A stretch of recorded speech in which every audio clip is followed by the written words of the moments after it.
Pas de rentrée au collège moderne de Koumassi depuis le mois de septembre. Élèves et parents d'élèves sont désemparés. La tutelle s'explique. Et puis, Les Affranchis du sort, l'œuvre de 235 pages d'Agnès Crédit raconte l'histoire de 20 personnes en situation de handicap qui ont triomphé de ce mal. Bonsoir et bienvenue dans le journal. La rentrée scolaire 2020-2021 n'est toujours pas effective au collège moderne de Koumassi. 3 mois que les élèves affectés dans cet établissement public défilent sans avoir accès aux salles de classe. La raison, pas d'enseignants ni de personnel administratif dans cette école primaire transformée en collège. Conséquence, 3 mois de lacunes que vont accumuler à coup sûr ces élèves déjà affectés par la crise sanitaire qui ne leur a pas permis d'avoir une année scolaire 2019-2020 normale. Alassane Drabo a rencontré le ministère de l'Éducation nationale et le ministère de la fonction publique qui se rejettent la faute. Des salles de classe fermées, une cour d'école transformée en terrain de sport. Nous sommes au tout nouveau collège moderne de Koumassi-Sikoji. Transformé cette année en établissement secondaire, l'école devrait accueillir plusieurs élèves pour la rentrée scolaire 2020-2021. Mais depuis le 14 septembre, date officielle de la rentrée des classes, aucun enseignant n'y a pointé le nez et aucune administration n'y travaille. Les élèves affectés, accompagnés de leurs parents, y viennent tous les lundis pour guetter la moindre présence d'un personnel enseignant. C'est le cas de Moustapha Karambiri, venu accompagner sa fille Fanta, orientée en 6e au collège moderne de Koumassi. Chaque matin, on vient, les portes sont toujours fermées, rien n'est fait. L'enfant ne va pas à l'école depuis la rentrée des classes. Mon choix est que vraiment l'école n'a qu'à s'ouvrir, elle n'a qu'à aller à l'école comme tous ses camarades. À l'instar de Fanta et son père, d'autres parents d'élèves y viennent chaque jour. Une situation que déplorent les élèves qui affichent leur souhait de reprendre le chemin de l'école. Tous les gens viennent. Moi, je suis jusqu'au campement, j'ai marché jusqu'au je suis venu ici à personne. Et aussi, ils vont à l'école, nous on est là à la maison, on les dit, ça nous fait mal aussi, nous sommes venus à l'école. Moi, mon choix est d'aller à l'école. Je veux juste venir à l'école. Chaque matin, je vois mes camarades venir. Et puis moi, je ne viens pas là. Ça me dérange. Mais pourquoi n'y a-t-il pas d'enseignants ni d'administration au collège moderne de Koumassi, 3 mois après la reprise des cours? Au ministère de l'Éducation nationale, de l'enseignement technique et de la formation professionnelle, l'on rassure les parents d'élèves et indique qu'un chef d'établissement ainsi que son adjoint ont été affectés au collège moderne de Koumassi. Les cours devraient y reprendre bientôt. Je pourrais dire aux parents de se calmer. Ils ont les raisons de s'inquiéter. Comme je le disais tantôt, il y a un chef d'établissement qui a été affecté. Maintenant, c'est un adjoint au chef d'établissement est affecté. Et puis nous attendons, n'est-ce pas, l'affectation des enseignants qui va se faire très bientôt. Il y a eu du retard parce que la fonction publique, c'est maintenant que la fonction publique met à nos dispositions les 1028 enseignants qui vont être affectés dans ces établissements. Au ministère de la fonction publique, le directeur général nous donne les raisons du retard accusé dans l'affectation des enseignants. Disons que la fonction publique est chargée de la gestion des ressources humaines de l'État et c'est la fonction publique qui affecte les agents dans les ministères. Cette année, vous le savez, les formations dans les écoles ont été légèrement perturbées en raison donc de la pandémie du coronavirus. Et les dossiers sont arrivés légèrement en retard par rapport aux autres années. Et la fonction publique s'est employée, dès la réception des dossiers, à les mettre à la disposition du ministère de l'Éducation nationale, ce qui a été fait depuis donc, bientôt 2 semaines pour ce qui concerne les sortants de l'ENS. Ce sont au total 8 écoles primaires publiques qui ont été réquisitionnées à Abidjan pour servir de collège. Objectif, augmenter le nombre de salles de classe et éviter ainsi les surcharges dans les écoles.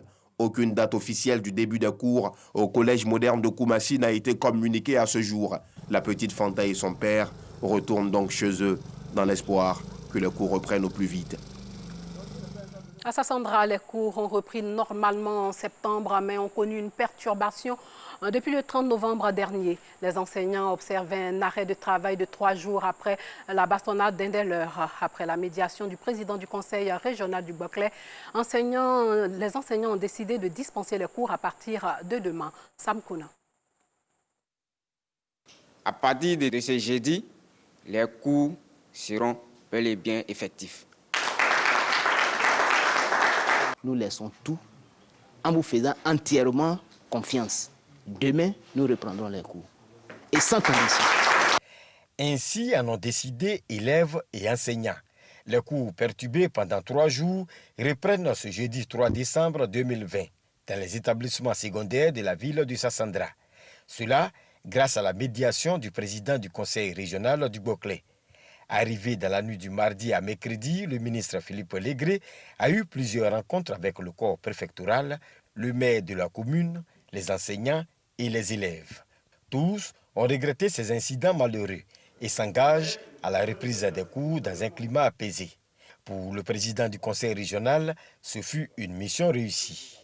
Nous avons pris sur nous, au nom de tous les élus, de tous les cadres, de toute la région, demander pardon aux enseignants, pardon à nos enfants, les élèves. Ils ont tout laissé tomber et demain matin, les cours vont reprendre. Et nous sommes très heureux. La fumée blanche qui est sortie, nous partons heureux, nous voulons rassurer toute la Côte d'Ivoire que la région du Boclé demeure une région tranquille. Rappelons que les cours ont été perturbés à la suite d'un incident entre le maire Sangarezi Léonard et un enseignant. Ce dernier a été battu par la garde rapprochée du maire alors qu'il tentait d'intervenir pour un élève mis aux arrêts par les éléments de la police municipale. Le président du conseil régional, Philippe Légré, qui a rendu visite à la victime, s'engage à prendre en charge tous les frais.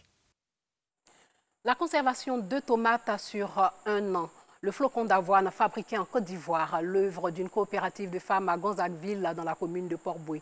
Une initiative saluée par la secrétaire d'État chargée de l'autonomisation de la femme qui leur a rendu visite. Miss Belmont Dogo entend leur apporter ainsi son appui pour leur permettre d'obtenir une unité de transformation. Ido Georgette, Joël Gosset. Biscuits de baobab, granulés de mil au tamarin, tomates concentrées, boissons à base de fruits, nous sommes à l'unité de transformation de Scoop Utile, la société coopérative de l'Union des transformatrices et innovatrices ivoiriennes pour le leadership économique.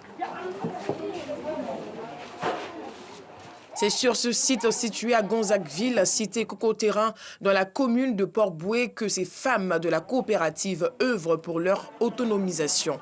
Leur créneau, la transformation des produits locaux, dont les céréales. Nous avons travaillé sur l'élaboration de beaucoup de recettes. Il y en a plus d'une centaine, mais à partir de tous les produits locaux, que ce soit les céréales, les fruits de la cueillette tels que le baobab, le tamarin, le néré. Nous avons travaillé avec les céréales, nous avons travaillé avec les féculents, les tubercules, les produits de maraîchers pour sortir des recettes mais qui vont rentrer dans la consommation des Ivoiriens. Parce qu'il faut transformer, mais transformer utile. Ce mardi, elles ont reçu la visite de la secrétaire d'État chargée de l'autonomisation des femmes, accompagnée du représentant du ministre de la promotion des PME. Occasion pour elles de démontrer leur savoir-faire. Ce sont les flocons de mil. Alors on va dire les flocons d'avoine qui sont faits en Europe. Nous, on les a faits avec nos produits locaux. Donc on a fait les flocons de mil, les flocons de sorgho, blanc, rouge, les flocons de maïs, les flocons de riz. Mais là, en ce moment, on est focus sur les flocons de mil pour la formation. Surnommées les Lionnes, signe de leur dévouement pour le travail, ces femmes reçoivent des formations gratuites dans cette unité de transformation afin d'être affectées dans les autres unités de la coopération, dont la maison de la transformatrice de Korogo et de Zionoula, ou de s'installer à leur propre compte. J'ai une supérieure qui m'a formée. Bon, en tout cas, elle m'a très bien formée. Pour le moment, je n'ai pas de soucis avec ça. Je suis bien formée. Je maîtrise bien le biscuit de baobab. La formation est assez intéressante. C'est quelque chose de nouveau. Moi, je ne connaissais pas. C'est vrai qu'avant, j'en achetais.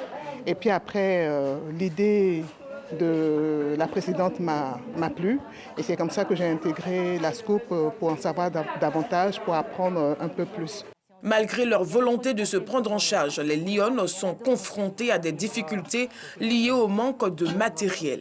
Nous avons vraiment besoin du matériel pour travailler. Mais vraiment, c'est d'abord ça notre premier souci. Et puis, il nous faudra aussi un peu de, on va dire un peu de liquide pour faire le fond de roulement. On n'arrive même pas à satisfaire le marché. C'est très frustrant Quand un client vient vous demander est-ce que vous avez des flocons de mil que vous ne pouvez pas lui donner, simplement parce que la production est encore laborieuse. Pourtant, les machines existent pour ça. On a juste besoin de moyens pour avoir ces machines. Miss Belmondo Dogo, qui a fait de l'autonomisation des femmes son cheval de bataille, n'a pas hésité à se mettre à la tâche. Elle est venue répondre à leurs préoccupations. Ça demande de la patience, hein?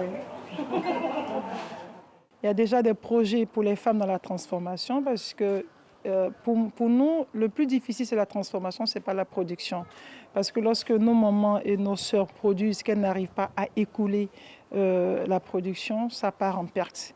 Et amener cette valeur ajoutée au produit, donner une seconde vie à la production, pour nous, c'est ce qu'il y a de plus important. Et nous venons d'avoir promesse du ministère des Petites et Moyennes Entreprises pour l'accompagnement de ces femmes-là. Et nous suivrons le dossier avec le ministère. La vente en ligne, leur unique moyen de commercialisation, leur permettait avant la Covid-19 de faire un chiffre d'affaires de 5 millions par mois pour un investissement de 3 millions, un chiffre qu'elles entendent augmenter avec l'aide du gouvernement. Les affranchis du sort, l'œuvre de 235 pages d'Agnès Crédit dévoilée à notre reporter Antoine Bassa. Une œuvre qui dépeint 20 personnes en situation de handicap qui ont vaincu ce mal, comme elle le dit elle-même, Agnès Crédit, sur la couverture.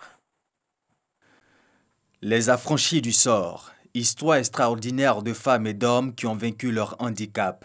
Dans son nouvel ouvrage, la journaliste Agnès Crédit recompose des destins parfois controversés, retrace le long chemin de 20 personnalités qui, malgré leur handicap, ont pu se tenir debout et imposer leur nom dans leurs domaines respectifs.